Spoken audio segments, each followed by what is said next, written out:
بیا هم ښه راغلاست. د انعکاس سهار خپرونه دوام لري. وړاندې مو تاسو ته ویل چې وروستی نیم ساعت نن د معلولینو پر ستونزو او مشکلاتو باندې بحث لرو. په ځانګړي ډول د ننګرهار ولایت د شهداو معلولینو چارو ریاست اړوند د معلولینو امریت مربوط چې د معلولینو کومې چارې دي دا څنګه ترسره کیږي، خنډ او ځنډ پکې شته، آیا معلولین خوشحاله دي د دوی د چارو نه که څنګه؟ نظر او پوښتنه که لرئ تاسې هم شریکولی شئ په خپرونه کې راسره. د بحث لپاره راسره په خپرونه کې میلمه دی د شهداو معلولینو چارو امریت اړوند د محاسبې مدیر ښاغلی علي محمد کاکړ صاحب. دا خپله معلول دی او زه چې څومره باور لرم تر ډیره به دوی د معلولینو مشکلاتو ته مرستګي په ښه ډول وکړي. کاکړ صاحب ستړی مه شئ، سهار په خیر. سلامونه احترامات د انعکاس راډیو تلویزیون ته، تاسو ته او د انعکاس راډیو تلویزیون ټولو مینوال ته مننه. خوشحاله اوسئ. راځئ نو پیل به یې له همدې نه وکړو تر هغې چې موږ سره اورېدونکي خصوصا معلولین ورونه اړیکې نیسي او خپلې ستونزې شریکوي. تاسې لږ دا د معلولینو په برخه کې چې تاسو سره هلته ثبت دي د دوی هغه کتابچې یا کارتونه چې ورته وایي د دوی دا څنګه دي، څونه خپل پیسې یا معاشونه په وخت ورکول کیږي، که دوی شکایت کوي څومره په وخت رسیدګي ورته کیږي، څنګه دی د دوی هغه چارې ستاسو له خوا نه څنګه روانې دي؟ بسم الله الرحمن الرحیم. تاسو ته بهتره معلومات ده چې افغانستان 4 لسیزه جګړه په دې هیواد کې تېره شوې ده. ډېری هیوادوال زمونږ معلولین دي او همدارنګه شهیدان شوي دي. نو د دې نه مخکې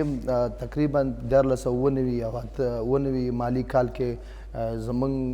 وزارت د کار او ټولنیزو چارو وزارت سره شریکو چې د یو معاینیتو یو برخه یې وله. دا چې د ولسمشر محمد اشرف غني نه نړۍ مننه وکړو چې دې کشر ته یو ځانګړې پاملرنه وکړله او چې دې لپاره یې د 1493 مالي کال لپاره یو بیل وزارت د دولت په چارو کې وزارت ورته ورکړو د یو خاص پاملرنې لپاره چې څو دغه کشر یو ځانګړې پاملرنه وشي. همدا ده چې دلته زموږ نوی وزارت پیل شو، د دې دپاره نوي ځوانان وګمارل په دندو باندې او دوی به خپل په هغه پلانونه چې راتلونکي د 1499 کال لپاره موږ لرو دې لپاره موږ پوره آمادګي لرو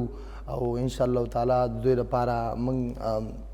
هر معلول دپاره چې فیصدي د 15 یعنی د 15 نه بره وي د اتم بس معاش ورکول کېږي، یعنی 15,000 افغانۍ د میاشتې ورکول کېږي، د کال 15,000 روپۍ کېږي معلول ته. او همدارنګه شهدا دپاره چې د هغوی د ورثو دغه لپاره چې د هغه کورنۍ چې ورثه وي هغوی دپاره 15,000 روپۍ معاش دی هغوی ته ورکول کېږي چې پیسې 15,000 د هغوی هم دي، د هغوی هم 15,000 پیسې تقسیم ورثه دي. دا کېږي کله چې ورثه 18 کلن کېږي د دوی نه وضع کېږي، هغه ورثه ته یې وضع کېږي په شرط د دې چې هغه محصل نه وي، متعلم نه وي. یعنې دا د یو وارث چې مستحق یې 15,000 افغانۍ دي؟ نه، عمومي ټولې کورنۍ 15,000 روپۍ. که هغه کورنۍ یو ښځه هم پاتې د شهید یوه ښځه هم پاتې وي د هغې 15,000 روپۍ معاش ته، او که د شهید یو 10-11 بچي هم دغه 15,000 روپۍ معاش یې دی. که چېرته د هغه اولاد 18 کلن کېږي او مکتب کې نه وي، محصل نه وي، نو د هغې نه دغه پیسې دغه د یو ورثه کټ کېږي. بیا پیسې تقسیم ورثه ضرب ورثه کېږي او پیسې همغه حقوق ورته ورکول کېږي. بالکل نصرت صاحب، لکه تاسو څنګه مخکې یادونه وکړه چې کاکړ صاحب خپله هم معلول دی، نو د نورو معلولینو هغه درد او هغه ستونزې به ورته ډېرې ښې معلومیږي او په هر اړوند به یې ډېر زر لازم اقدامات کوي. کاکړ صاحب تر ډېره پورې ادعا دا دي خلک چې وایي که نه چې په دغه برخه کې نه ورته په هغه وخت باندې خپل حق نه ورکول کېږي، هلته فساد دی، د دوی نه پیسې غوښتل کېږي د خپل حق په مقابل کې. په دې تړاو تاسو څه وایي؟ ما مخکې مې یادونه وکړه چې موږ نوي تدابیر دي د 99 کال لپاره. موږ تقریبا په 20,000 څه باندې 20,000 شهیدانو ورثه او معلولین په ننګرهار امریت کې ثبت او راجستر لرو، ځکه دا ختیځ زون دی. دلته لغمان هم اوسېږي، دلته کونړ والا هم اوسېږي، دلته د نورستان والا هم اوسېږي، دا زون دی. یعنی موږ یعنی چې نظامي او دغه 100,000 نه بره کسان ثبت راجستر لرو چې د دوی اکاونټونه دوی کې معلولین هم شامل دي شهدا او معلولین ثبت راجستر دي صحیح یعنی د دوی هغه اکاونټونه کم قانوني مراحل چې په دې تیر شوي په مستوفیت یعنی مالیې وزارت سره دا ټول ثبت راجستر دي یعنی په لومړي سر کې رئیس جمهور دا وویل چې د هغه ورثه شهدا او هغه معلولین به چې بایومیټریک شي چې بایومیټریک شي چې حقدار ته ورسیږي نو د 9 کال لپاره موږ د وزارت دا یو لومړنی کار به چې هغه به بایومیټریک کوي تر څو موږ د ملکي شهدا دپاره یعنی دومره زیات پیسې ورته نه راانتقالوي چې ورته ورکړي تر څو بایومیټریک یې شوی نه وي دلته ورته کمیسیون جوړ شوی دی چې په ولایت مقام رئیس دی او د سارندوالي ده او طب عدلي ده او زموږ د عضوه ده د امریت عضوه پکې ده دوی دغه وثایق هغه کسان چې کوم دغه محل د واقع کې شهید شوی وسی هغه محل د واقع تایید کړی اوسي ملي امنیت تایید کړی اوسي تروریزم تایید کړی اوسي ولسوال تایید کړی اوسي ولایت مقام هغه فورمونه په محل د واقع ته انتقالوي قاضي صاحب محترم وثیقه وکالت خط قضا ته انتقالوي احصایه والا تذکرې وړي فوتي راپور وړي چې واقعا دا شهید ده او که نه دا پروسیجر زموږ روان دی تقریبا موږ تر دا مهاله 8,000 شهدا ملکی د دوی اسناد یعنی تثبیت کړي دي پاک کړي دي اندام تیار دی بایومیټریک دپاره معیار کړي دي تر څو زموږ ماشینونه راورسېږي د دوی بایومیټریک وشي د دوی هر کال پیسې پاتې وشي نو اټومیټیکلی به د دوی ګوته لګېږي او مستقیما یعنې معنا دا چې تر دې د معلولینو یا د شهداو د وارثینو پیسې پاتې دي نو او د ملکی شهداو پیسې یو اندازه موږ پاتې دي چې د هغوی بایومیټریک ته انتظار ده او پاتې د معلول شو د معلول موږ سره پیسې نه دي پاتې د هغوی ځکه هغه خپله راځي حملا خپله راځي معلول دی او مثال راځي همغه د انتقالیږي بیا بانک همدا خپله چې نه وي پیسې نه ورکوي نو د دوی نه دا د شهداو د وارثینو اوسنی سیستم چې کاغذي به ورته وایو دا بیخي فلج شو یا کینسل شو څنګه تر دا مهاله خو بیخي فلج دی ولاړ دی تر څو چې دغه پروسیجر باندې کار ونه کړو او د دې دغه باندې مثال کار ونه شي انشاءالله دوی ته پیسې نه ورکوي او دا وعده ورکوو چې د دوی 1 روپۍ هم بې ځایه نه ځي ټول ذخیره کېږي څومره وخت پیسې به پاتې د دوی به تقریبا د موږ چې دا غړي د دوی تقریبا د 98 کال پیسې پاتې او د 99 کال پیسې پاتې دي د دوی به بایومیټریک کېږي چې کله 100 روپۍ مستحق وګرځېدو هغه پیسې بیا اټومیټیکلی ورکول تیره کې موږ ولیدل څو میاشتې مخکې معلولینو دغلته هغه کړې وه مظاهره کړې وه د ریاست مخې ته وایي چې زموږ معاشونه په وخت نه راکول کېږي او بل دا وایي چې پازابول وایي ډېر دي یو معمولي کار پسې وایي ورځې موږ یو شوبې نه بل شوبې ته دلته راشه دا کار نه دی شوی وایي هسې هم پازابوي دا خبره رښتیا ده غوښتنه ورنه دغه حق په اخیستو کې رشوت هلته ما چې خلکو یادونه وکړله مخکې تر ډېره پورې موږ نه خلک دا غوښتنه کوي زنګونه وهي چې موږ نه دلته د خپل حق په اخیستو کې موږ نه رشوت په همدې خاطر ورکوي چې زمینه سازي وشي ګورې زه به درته ووایم چې زه دې دغه ته چې راغلی یم زه خپله معلول یم زما د دوی معلولینو او د دوی ټول درد راته معلوم دی او موږ خپل ادرس لرو موږ خپل امنیت لرو موږ هلته امنیت والا لرو هلته تروریزم لرو زموږ امنیتي چارواکي لرو چې دوی نه څوک پیسې غواړي دا د واک اول سر کې زموږ رئیس دی دوی ته دی راشي هغه نفر دی ورته په نښه کې نښه کړي پیسې به موږ ورکړو هغه پیسې دې واخلي او مکمل هغه کس ته دې ورکړي مکمل به ونیسو د عدلیې وزارت او سارندوالي شته هغوی به پرې خپله فیصله وکړي او بندي به شي راغلو مظاهرې خبرې ته موږ معلولین چې مظاهره کوي نو هسې به یې کوي ځکه د هغوی موږ 99% د هغوی حقوق ورکړي دي او د هغوی 99% حقوق که مظاهره هم کړي وي یا به یې د ځمکې په سر کړی وي یا به یې د کاروبار دپاره کړی وي موږ عملا ښاروالۍ سره زموږ مدیریتونه لرو بېجستي مدیریت لرو هغوی عملا هغوی سره ارتباط لري د هغوی د کاروبار زمینه برابره کړي تېره ورځ باندې چې مظاهره وه د کاروبار په باره مظاهره وله چې د هغوی څه غرفې ورکړل شوي ولې هغوی نه هغه غرفې اخیستلې ښاروالۍ جګولې یعنې ښاروال مالۍ ورته حکم هم ورکړ او بیرته یې جګولو. نو موږ مستقیما د ښاروال صاحب سره محترم ښاروال صاحب سره ولایت مقام سره ارتباط ونیو. نو هغه ستونزه هم ورته یو حده پورې حل کړله او د ملکي معلولینو او نظامي معلولینو دپاره موږ او نظامي شهداو دپاره دوی حقوق موږ ورکړي دي. بیا په د نظامي شهداو کې ځینې کسان زمونږ دغه نوي راځي ثبت کېږي د دې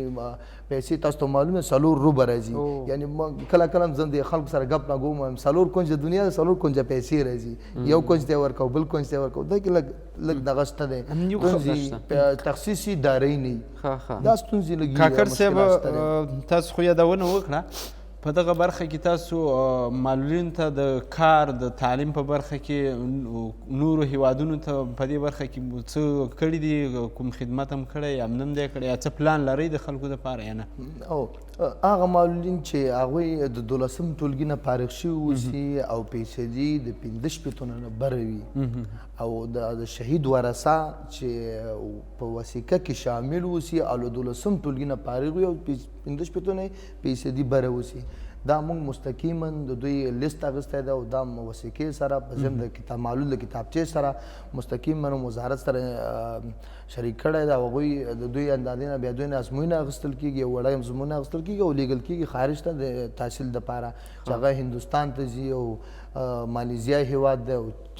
چین هیواد هم پکې دی او ترکیه ده. د کار په برخه کې نه دلته کار په برخه کې څه زمینه برابره شوې ده ورته نه؟ یاره د داخلي کار په برخه کې مقدمه غرفې دي تقریبا 15 غرفې معلول دپاره ورکړل کړي ښاروالۍ د خوا نه. زموږ د دغه خوا نه مدیریت زموږ د امریت د حال او ځلو او هغوی پې کاروبار کوي. هر چوک یو معلول لګیا د کار کوي. د هغه مثال چې یعنې نه دولت ته خنډ اوسي هغه دولت هغه کم ښاروالۍ پیس چې دی هغه ورکوي مثال کوم مالیه چې ده هغه په منظم ډول ورکوي او د مثال موږ یې تعقیبوو. دا د معلولینو لپاره یا د شهداو د وارثینو لپاره د دې ترڅنګ چې تاسې یو شهید کورنۍ ته 15,000 افغانۍ ورکوئ او معلول ته 15,000 افغانۍ د میاشتې دا ورکول کیږي. نور کوم اسانتیاوې د دوی دپاره په پام کې نیول شوي د دې امریت له خوا نه یا د دې وزارت له خوا نه چې که څوک وي چې سرپناه ونه لري یو څوک بیخي داسې وي چې د 15,000 افغانۍ باندې کار نه کیږي ماشومانو تعلیم زمینه ورته نه برابره د دوی دپاره د امریت کې د ننګرهار نور کومې اسانتیاوې دوی دپاره شته؟ د شهید ورثه چې په وثیقه کې شامل اوسي او غواړي تعلیم کوي موږ مستقیما دوی ته مکتوب ورکوو او ډایرکټ مکاتب او شخصي مکاتبو ته معرفي کوو. هغه ورثه یا هغه معلول چې هغه د 12 ټولګي فارغ اوسي او غواړي شخصي تعلیم وکړي موږ مستقیما روخان پوهنتون ته او الفلاح پوهنتون ته او التقوا ته او ټول خصوصي پوهنتونونو ته ورمعرفي کوو. هغوی سره خاص یو تخفیف کوي او دوی عمل د خپل تعلیمونه وړاندې کوي. څومره تخفیف کوي ورسره؟ نو دوی خو فعلا چې د 50% دی نو موږ خبرې روانې دي تر څو داسې یو ډونر پیدا کړو تر څو د دوی دغه پیس مستقیما همغوی ورکړي چې همغوی ورکړي او دوی پکې وړیا زده کړې وکړي. دا د کاروبار زمینې برخه کې معلول دی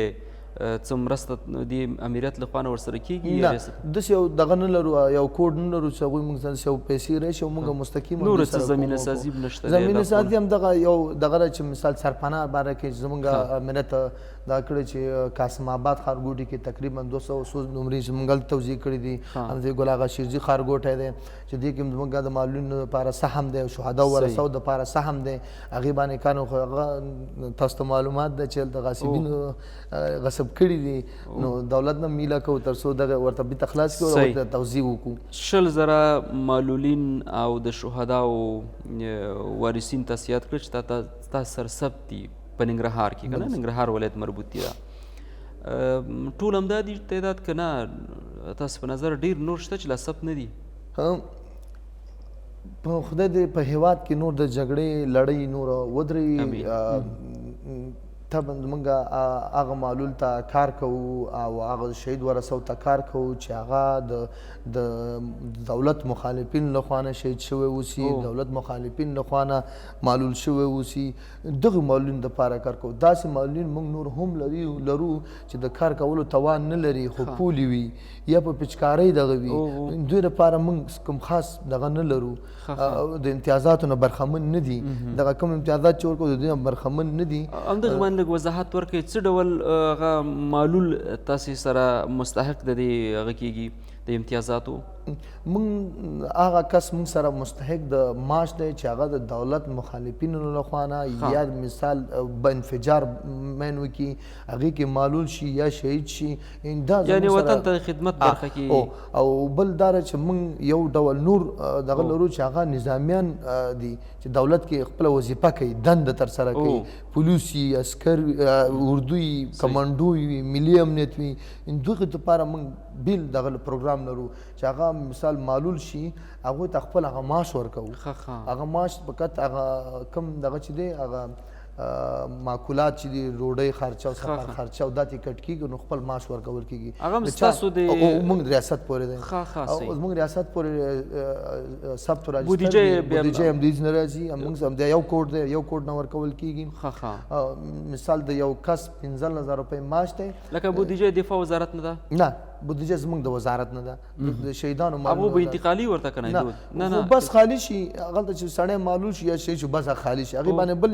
سب کې دا موږ ته را انتقال کېږي بیا موږ یې د خپل کور ستاسو مربوط کېږي هغوی نه خبره خلاصه شوه او دا موږ مربوط کېږي او دې لپاره ولسمشر یو بل معاینت دغه کوي چې دا به بیل یو معاینت وي او ننګرهار دپاره به 9 نوي لپاره یو نوي کال لپاره به یو نوی تشکیل رالیږي دا اوس چې کوم تشکیل چې موږ کار کوو ملکي کسان لکه انفجار کې معلول شول دام تاسو بیا کوئ دا موږ پورې ثبتېږي تاسو سره موږ پورې ثبتېږي یو څوک د مرزادي لحاظ باندې لکه دا وړاندې کارډ نه دوی لپاره موږ کوم د خاص پلان نه لرو د امتیازاتو نه برخمن نه دي او د امتیازاتو نه برخمن نه دي نور موږ سره معلول دی سب نه لري موږ سره خو معلول دی خو نو دغه امتیازات نه برخمن نه ده که کوم کومک راغی دغه راشي انده ورکول کېږي ځان سره ثبتوئ ځان سره ثبت کوو عامه کومکونه راغلي عامه لکه اوس تعلیم کوي موږ یې پوهنتون ته معرفي کوو بیا چې همدا تخفیف ورسره وشي او موږ یې مثال کاروبار ته معرفي کوو بیا چې کار زمینه ورته برابره شي داسې یو موسسات دي خیریه موسسې دي حرفوي زده کړې ورته ورکوي خیاطي زده کوي ګلدوزي زده کوي سولر سازي زده کوي نلدواني زده کوي دې دپاره یې موږ معرفي کوو دا حق لري موږ سره مثال اصلاحات اداري کې ازموینه ورکوي د 15 نمبرو حقدار دی د دې حقدار دی خو صرف د دغه امتیازاتو مستحق نه دی چې دغه معاش ورکول شي. کاکړ صاحب په تیر کې یعنی تیر کال څومره معلولین ته شهداو وارثینو ته دوی ته څومره د خلکو څومره ته د کار زمینه برابره کړې ده؟ یعنی د کار زمینه خو موږ داسې یو خاص ما مخکې مو ویلې د خاص دغه نه لرو فقط هماغه څو غرفې دي تقریبا 50 که 58 شپېته غرفې دي همدغه ورته پلان هم شته دی نو که چېرته وزارت موږ ته خاص یو د میکانیزم جوړ کړي او راویلېږي او موږ نه یې وغواړي یا یو کوم میکانیزم وغواړي چې جوړ یې کړو یو طرحه جوړه کړو نو موږ آماده ورته جوړه کړو. کابل کې یو سیستم دی نصرت صاحب چې ځینې چوکونو کې که تاسو ګورئ دغه معلولین ولاړ وي کوم دغه هغه ډکېږي دا موټرې چې ډکېږي سپرلی چې پورته کوي که نه دوی ورنه لس فکر کوم 10 افغانۍ اخلي. دلته په دې تړاو باندې څه پلان شته یا نورو برخو کې که دا وشي نو تر ډېره پورې به د دوی هغه اقتصادي برخه به یو څه شتمنه شي او چې دغه اډې ورکول شي او مثال که موږ د دولت خپل وزارت یو پلان موږ ته راولېږي نو موږ به مستقیما د وزارت به مستقیما د ترانسپورټ وزارت سره همدارنګه هغوی سره ارتباط اوسه موږ به دلته د ریاست سره ارتباط خو دا موږ د مرکز تابع وه چې کله ته مرکز موږ ته وغواړي او موږ ته څه دغه وکړي نو موږ په هماغه پلان باندې تاسو غوښتنه کړې موږ خو د بجستي مدیریت دی مستقیما امریت سره ارتباط ساتي امریت مستقیما وزارت سره کوي نو موږ کړي دي دا دغه هم کړي چې غوښتل هم دي چې موږ ته باید چې معلول دپاره د کار زمینه برابره شي مشارکت ورته ورکړل شي په ټولنه کې دغه شي وظیفه کې وګمارل شي یو معلول په 3% حق دی ورکړل شوی دی باید چې دا عملي شي او همدارنګه چې په هر اداره کې اوس زیاتره خصوصي سکتور دی په خصوصي سکتور کې معلول دپاره خلکو زړه نه ښه کوو پوه شي اوس الحمدلله چې رئیس جمهور ورته خاصه پاملرنه کړې ده زیاتره اوس اصلاحاتي ادارې دی مستقیما 5 نمرې ورته د کمپیوټر نه بغیر چې هغه 10 نمرې ویسي 5 ورته د کمپیوټر نه بغیر ورته دا کوي مننه کاکړ صاحب یو اوریدونکی را سره دی د دوی نظر به واخلو نظرګل صاحب ستړی مشي سهار دی په خیر مننه کوم زه د انعکاس راډیو تلویزیون ټولو مینوالو اوریدونکو او لیدونکو ته سلامونه وړاندې کوم او تاسو ته په ځانګړي توګه سلام وړاندې کوم تاسو دروند میلمه ته سلامونه او نیکې هیلې وړاندې کوم خدای دې وکړي چې دی روغ جوړ اوسي او ډېر خوشحاله یم چې دغسې یو معلول زمونږ ورور په ریاست کې کار کوي او د خپلو هیوادوالو ترڅنګ او د خپلو ورونو ترڅنګ دغسې مسؤلیت یې اوږه ورته کړې او فعالیت ترسره کوي ډېر خوشحاله یم چې دی تاسو سره په خپرونه کې ده نو زه دنه یو پوښتنه لرم هغه دا ده چې د څنګه د ریاست سره ځان دغه په کار باندې یو ځای واچوو او څنګه دی هلته ریاست سره دا کارونه شروع کړو او د خپلو ورونو ته چې دغسې د په شان معلول دي دوی څنګه پیام ورسره کوي چې دوی باید څه وکړي دوی که چېرته دغه ریاست کې دوی سره ثبت نه وي راجستر نه وي او دوی ته دا مخه نه ورکوي چې دوی ثبت کړي او دغه خلک بیا څنګه وکړي دوی ته هېڅ توجه نشته د دې معلولینو ته چې ریاست ته ورځي هغوی شل بهانې ورته کوي تاسو تروریزم ته ورځئ امنیت ملي ته ورځئ هلته ځان ثبت او راجستر کوي هسې یو مشکل یې دې خلکو ته جوړ کړی د دغو مشکل په رابطه باندې دوی خپلو خلکو ته څنګه ډاډ ورکولی سمه ده ډېره زیاته مننه نظرګل صاحب خوشحاله اوسئ تاسې خپرونه وڅارئ او کاکړ صاحب به تاسو ته ځواب درکړي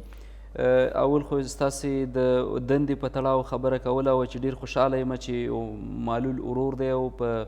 دنده باندې بوخت دی وظیفه لري او وایي څنګه لاړئ دا وظیفه څنګه پیدا شوله